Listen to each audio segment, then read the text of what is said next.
Hotepu Gatekeepers. Today we continue our adventure into the dreaming arts as revealed by the Egyptian Book of the Dead of Ani, recalling that our goal is to train you to focus your mind. The goal is to, before you fall asleep, try to reproduce these images in your head and then drift off into the dream time. This makes you have very clear thinking, focused mind, and actually it helps your liver and your gallbladder, which we'll discuss a bit today, which is in this tableau.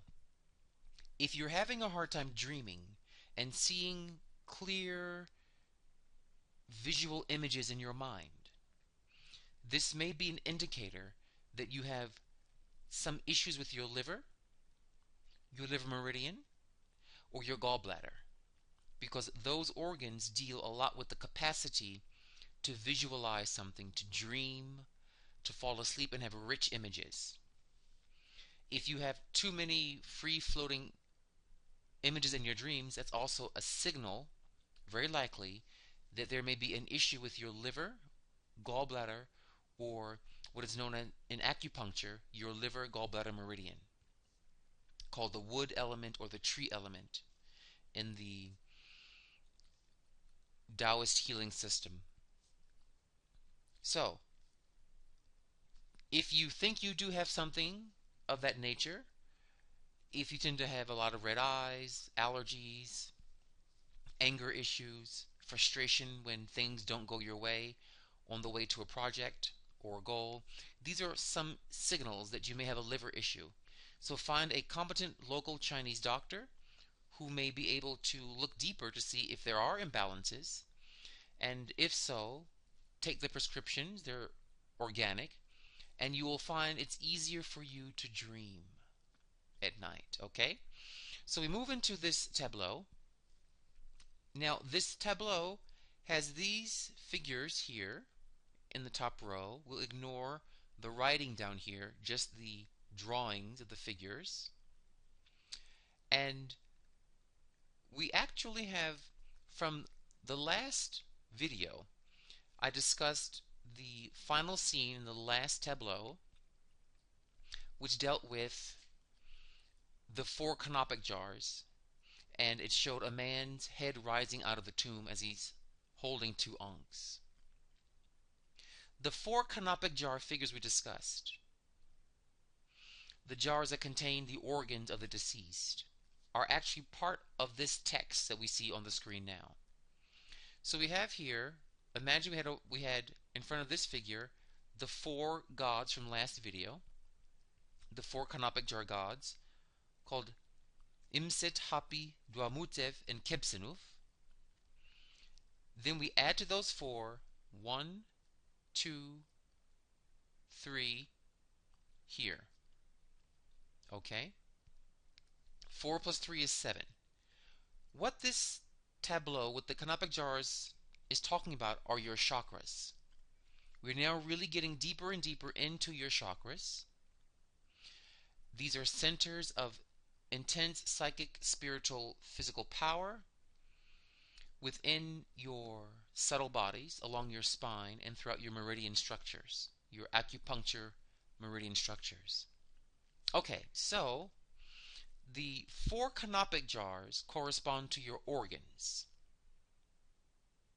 What is known in Chinese medicine, which is actually African medicine. The Chinese were originally Africans. What we know is China was first inhabited by Africans. And if you look at the faces of the Khoisan people and many of the Zulu and the South African type faces, you'll find they have a more round face with epicanthic or the slanted eye shape that is prevalent in Asia. So the Naks, N-A-K-H, N like nice, A-K-H, the Naks were the first black Chinese who brought in Buddhism, actually Taoism, which was a kind of voodoo system of the Asiatics. And so the system of what we know as traditional Chinese medicine, the five organ system with the meridians and the acupuncture system, actually came from Kemet.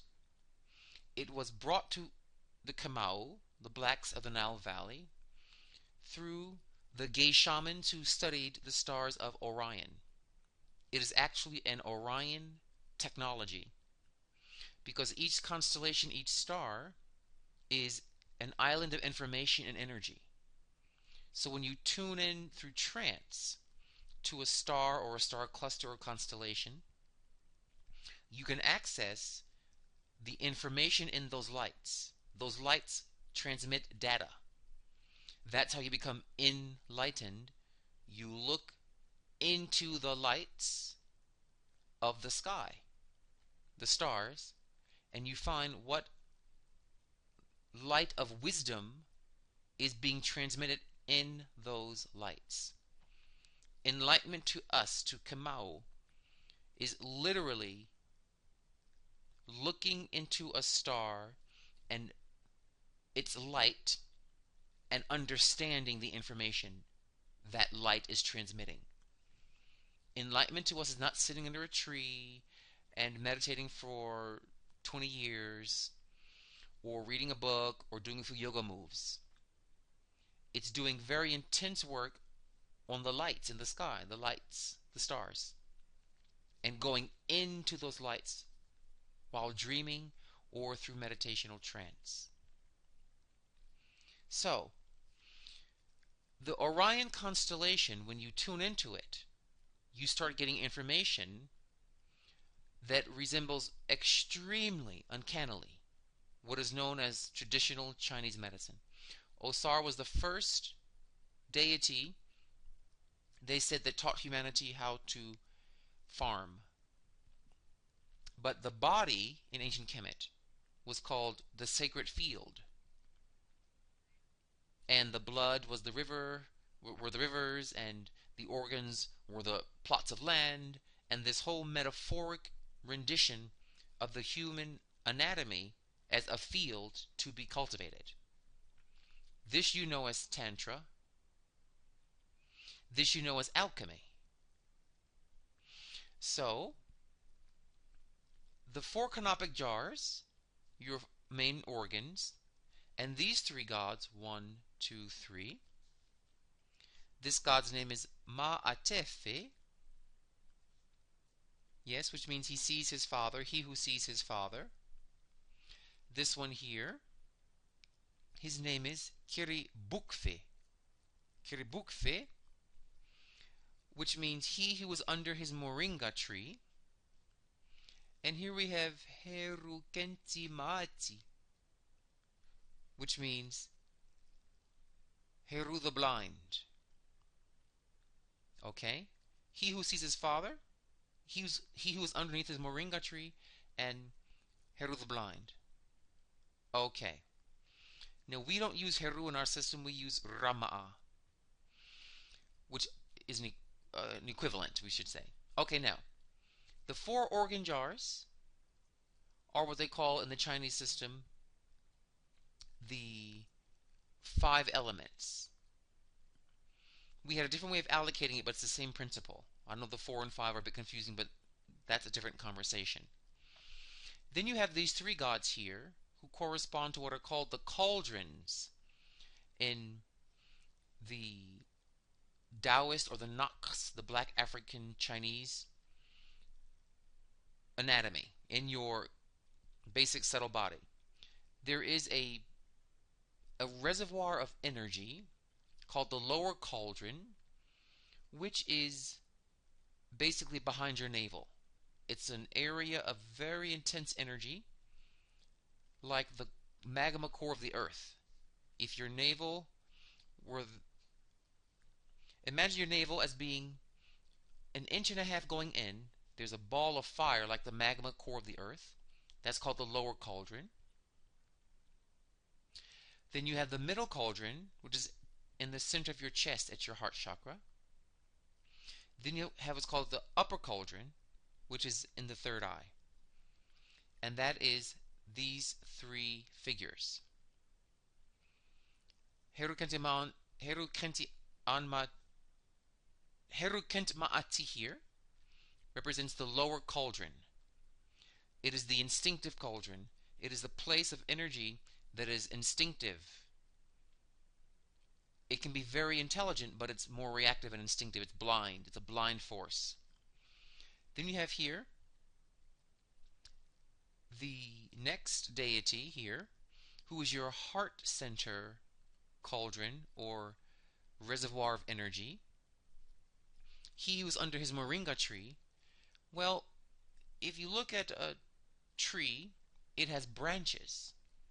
What is the scientific name for the vessels throughout your lungs? Bronchi, where the word branch comes from. So he was beneath his moringa tree. The moringa means your lungs. And if you look here carefully, you see this glyph is the word for tree in this context. And you can actually see the shape of it is a bit like a lung. The shape of this leaf they've chosen is somewhat lung-like. So this is the middle cauldron in the center of your chest between your two lungs. And this one, which is Matefe, he who sees his father, he who sees the truth of the order of his father's universe is what it really means. This is the field of energy in your third eye area, your pineal pituitary area. So we had the four organs and the three cauldrons, the three reservoirs of energy. Then we have here we have Anpu, Anubis, and he is the one that triggers all of your chakras. He is the lord of the nervous system and the spine, because all the nerves join on the spine. And so he has a lot to do with the spine and the nerves that radiate from there like branches. The chakras are called flowers, or a plant type of metaphor. And he also is the god of crossroads, which are tests of life between doing the right thing and doing the wrong thing. Whenever you have to choose between right and wrong, you're dealing with that jackal, this dark-faced jackal here. He's the god of the challenges required to trigger your chakras. It's only through trial, through challenge, that a muscle grows. It's only through challenge that you grow, that you find out what you're made of, that you find your metal. So we have the four canopic jars from the last video. These three here are the cauldrons, and then we have the nervous system and the spine deity who triggers your chakras through life's challenges. Then we have here 1, 2, 3, 4, 5, 6, 7 gods. We'll stop here on this video, which are more faculties or principles within your chakras. Okay? Let's go through these very quickly. This god here, his name is Neche, and his name means the eternal one. The eternal one. Or it's more of a pun, because it's repeating Neche. Am I eternal or not? Neche. Am I eternal or am I not eternal? He corresponds to your root chakra, the earth chakra, asking you, is the physical world, is your material life forever, or does it disappear? It's really a riddle, telling you, his name is a riddle, saying that don't attach yourself to your material body, to your physical self too much. Because is it going to last, or is it not? Of course the answer is, if it's material, it has to disappear eventually. So Neche is your root chakra, the material earth chakra. Next, we have the god Ya Kitkid, Yad Kitkid, yes, or Anirda, excuse me, Atkid Kid, Atkid Kid, either way you can pronounce it. Okay, and his name means he who is mighty in revolving. This is your water chakra because the water always revolves or torques or spins. He who is mighty in his revolving. When you are emotionally or erotically aroused, you have a mighty revolving in your sexual center. But you don't want to get dizzy in the passion. You don't want to get dizzy in the erotica. So it says, he who is mighty in his revolving, he who stays mightily focused on the stillness of self-control when the whirlpool of passion starts a-spinning. Next we have here the god called, here, let's see, Krintihefe. Krintihefe. Let's make sure we have this correct. This is Nejhehe. This here is Aketket here.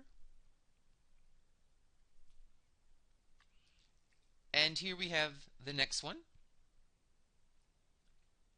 Kentihefe. Here, Kentihefe. Kentihefe, his name means the dweller in his flame giveth not his flame. Yes? The one who dwells in his flame is not his flame. This is your third chakra. You see here.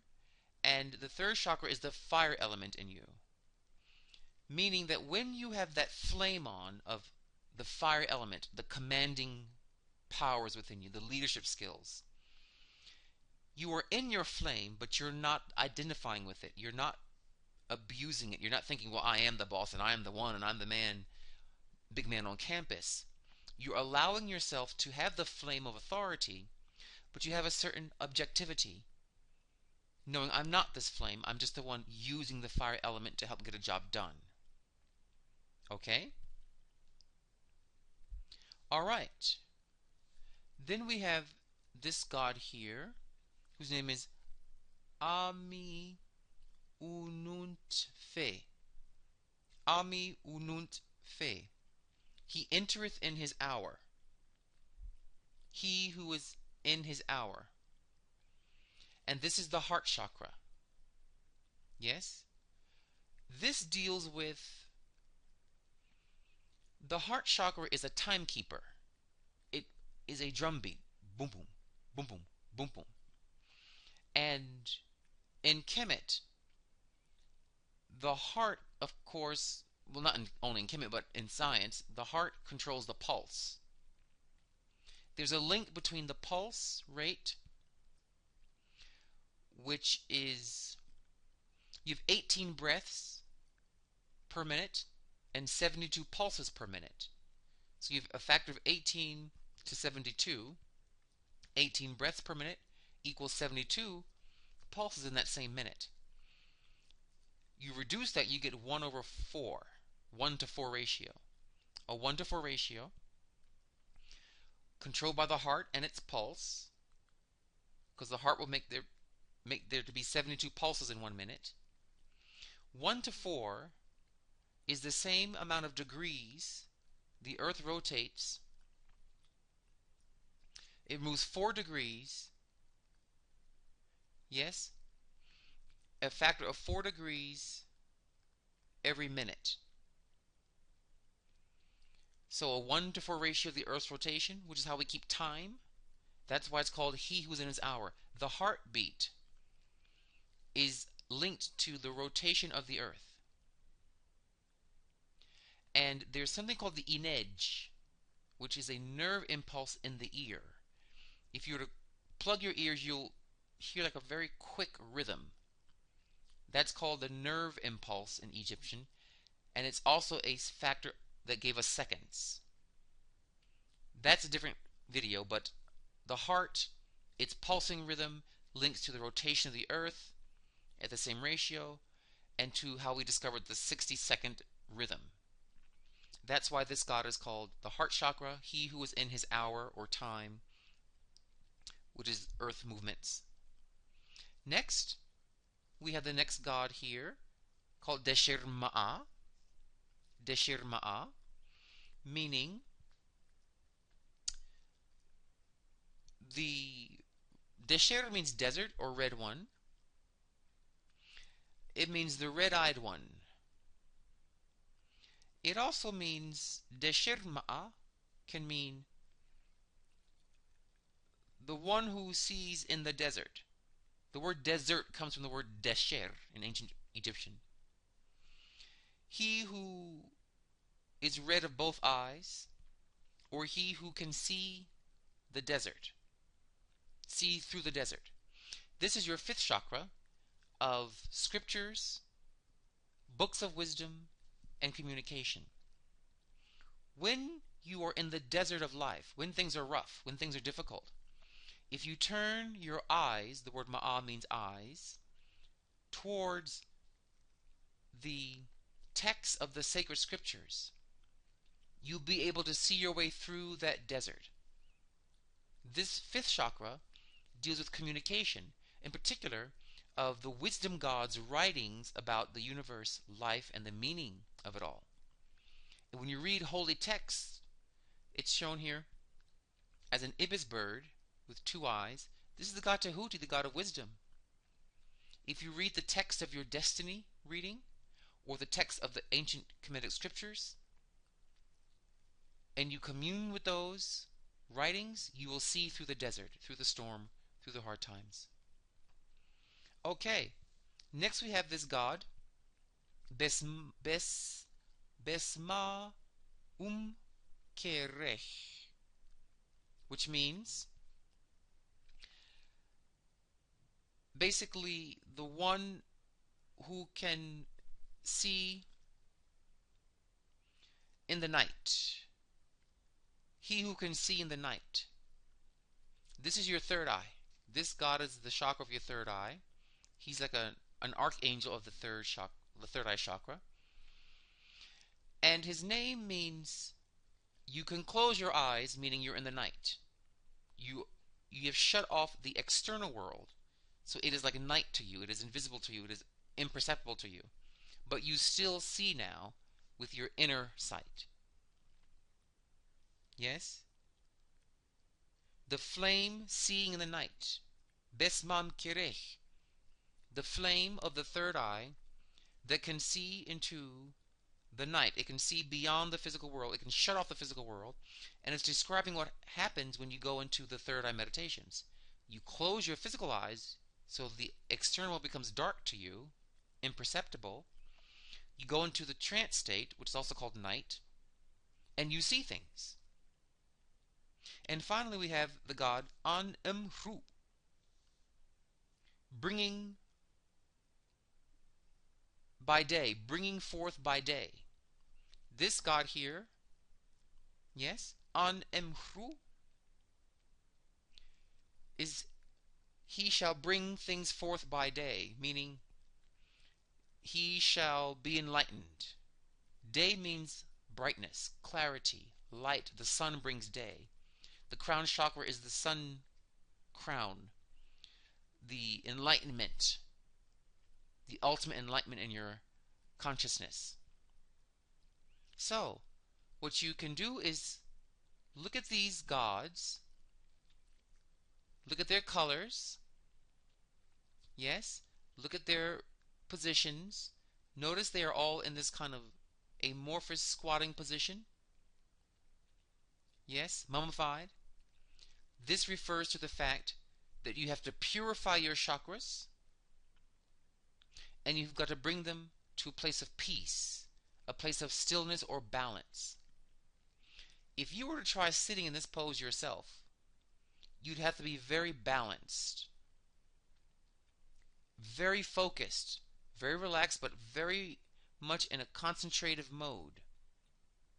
And they are sitting upon, again, the mat of knowledge, the papyrus reed map of knowledge and information. So it's telling you, have knowledge of your canopic jars, of your organs, have knowledge of the 3 great cauldrons in your acupressure system, acupuncture system, knowledge of your nervous system, and how life will send you challenges and trials to activate your karmas, and the knowledge of the overseers of the 7 chakras.